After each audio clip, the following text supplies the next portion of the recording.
Deux gros dossiers au menu du Conseil des ministres. Aujourd'hui, le harcèlement sexuel et la rémunération des grands patrons dans le secteur public. Adrien Ginde, vous êtes à l'Elysée pour BFM TV. On a voulu parler du fond en évitant la polémique Trierweiler.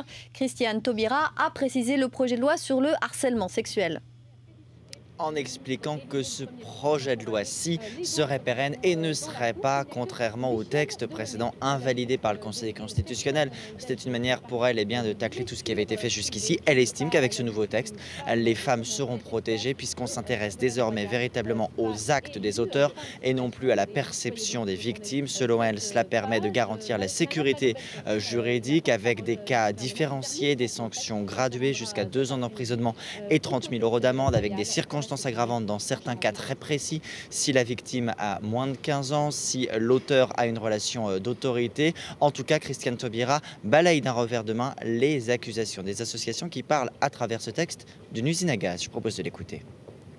Il n'y a pas d'usine à gaz puisque le texte a été d'abord examiné et validé par le Conseil d'État. C'est la plus haute sécurité juridique dans ce pays.